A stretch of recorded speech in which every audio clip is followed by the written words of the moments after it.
67 km nga Shkupi, në komunën e Starona Goriçanit, ndodhet fshati Bajllovc.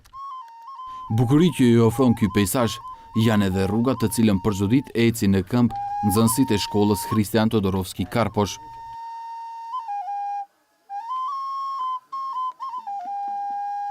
Ata çdo ditë kalojnë disa kilometra për të arritur në shkollën e vetme në këtë fshat me lagje të shpërndara. Acari dhe Bora nuk janë sfidat e vetme për këta filloristë.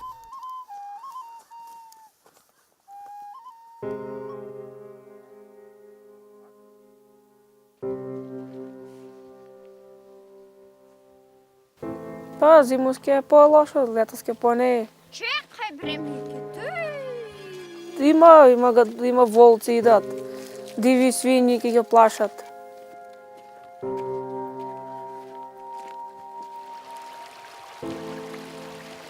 Имаше мостот, сте видели дека падна, годна се реката. И сега няма къде да пройдат. Po kolku peshаше? По 3 км има сигурно до река. Miroslavi, nxënës në klasën e 7, së bashku me motrën e tij dhe kushëririn, nuk mungojnë në mësime. Edhe pse jo rrallë, ata takohen në rrugë me uqër dhe kafshë të tjera të egra. Стануем у 7 сати, я и сестра ми, после чекамо ga пецата, братуче ми, дойде кој да нас пие какао. И после си идемо за некуде школу, чекамо ga шофера, некад он не чека, kad ќе заврне негде се снајдемо и се скриемо. Por ecje në këmbë për disa kilometra në kushte të ndryshme klimatike nuk është problemi vetëm me të cilin përballen këta nxënës. Atyre u mungojnë kushtet elementare në shkollë. Имаме обезбедени наставни средства од разни вид на донации. Училиштето, значи, ни помагаат секој колку што може. Државните институции колку може толку помагат, бидејќи се оди преку централното училиште, но повеќе има вака од приватни донации, кои се или ги ние бараме, или тие некои сами се заинтересирани, потекнуваат од овие краеви, потеклото им од овдека, се отишле во Скопје, значи некои живеат, некои во странство и тие ни помагаат. Për 14 nxënësit dhe arsimtarët e kësaj shkolle, problem më i madh është edhe mungesa e ujit për pije. Се сноѓаме така што си носиме дома, од дома вода, и ние, и учениците. Orët e dedikuara për edukat fizike, nxënësit i kalojnë për klasa, pasi që salla për sport nuk është funksionale dhe nuk i plotson as kushtet minimale. Таа сала порано се користеше за физичко образование, па потоа бидна кожара, значи погон кожара имаше. Сега за физичко не ја користим, веќе нема услови.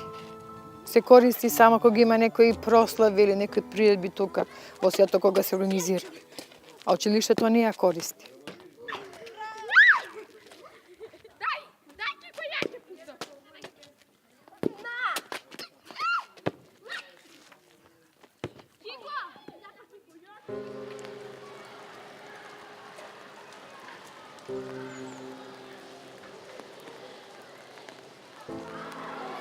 E ndërtuar mes dy luftrave botërore, e shfrytzuar nga shumë institucione.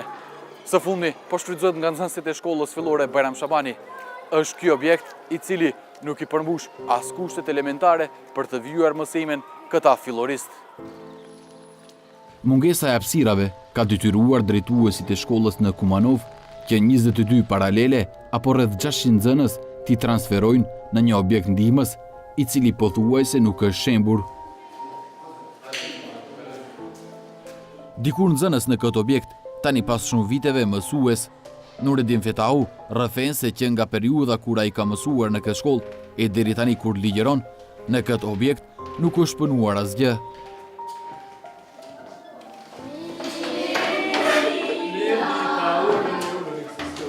Në katën e parë, unë ku isha duke punuar aty, ajo ka qenë sallë edukatës fizike. Kurse ana tjetër ishte biblioteka. Kurse kjo këtu ka qenë një klasë, zyre, kurse ana tjetër ishte zyrja e drejtorit. Ajo ka ndryshuar. Do të thonë një ndryshim i vogël. Por tash numri është më madh i nxënësve, klasat janë të vogla, për atë numrin e nxënësve. Dhe gati pas një shekulli që kur është ndërtuar ky objekt, në shkollën Bajram Shabani ngrohen në mënyrë të njëjtë, me koftor. Kuptohet, nxjerrën me koftor sa është ty moset, klasa, ka ndodhur që edhe qynka të bjerë, dera duhet të hapet që të pastrohet. Vazhdimisht dronë duhet me shti koftorit, kështu që edhe na merr kohën edhe neve. Në këtë objekt të vjetër nuk mungojnë edhe kafshët. Ndodh që gjatë orëve të mësimit jo rrallë të paraqiten edhe minjët. Era e rënd që kundërmon sapo të hysh në këtë objekt vjen nga toaleti, të cilët janë afër klasave. Për këtë gjë, disa herë kanë reaguar edhe prindërit, por pa epilog. Pos erës së rënd, në disa klasa është paraqitur myku, që ndikon në shëndetin e fëmijëve. E derisa nxënësit po lëvizin nëpër shkallët e drurit, krijohet përshtypje sikur po lëkundit i gjithë objekti. Mësuesit madje thonë se nuk kalon ditë që në këto shkallë nuk rrëzohet ndonjë nxënës. Për të zbutur sadopak gjendjen e vështirë në këtë objekt, në mungesë të intervenimit të autoriteteve, prindërit me vetë financim kanë rregulluar disa klasë. Ato mjetet që dedikohen këtu nga ana e prindërve, ne jemi të kënaqur, por nuk plotëson prap kushtet për të mbajtur një mësim si duhet, çka kërkohet nga Ministria e Arsimit. Kështu që prindërit ende do të vazhdojnë të investojnë, por nuk është e rrugdalja. Ndërkaq, porosia e këtyre filloristëve që po zhvillojnë mësimet në këtë objekt tepër të vjetër është e qartë.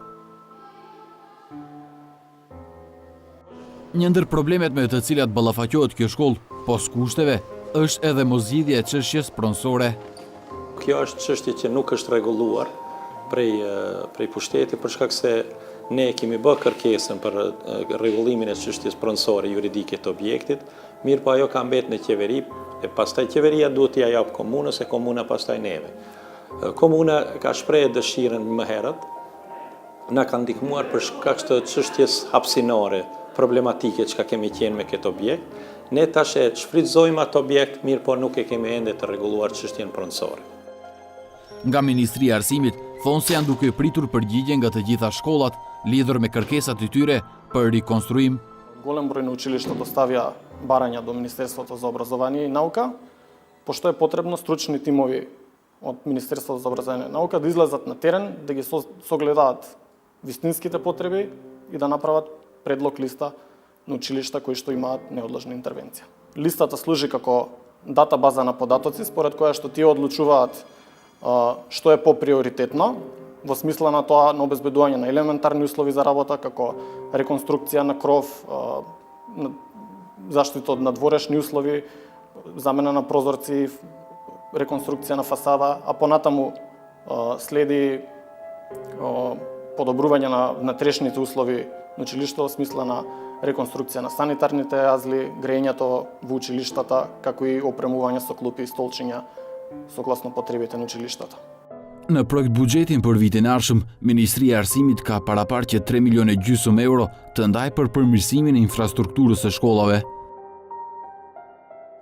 Mbetet të shihet nëse këto mjete janë të mjaftueshme për të përmirësuar kushtet e vështira, jo vetëm në këto dy shkolla, por edhe në shkolla tjera në tërë territorin e vendit.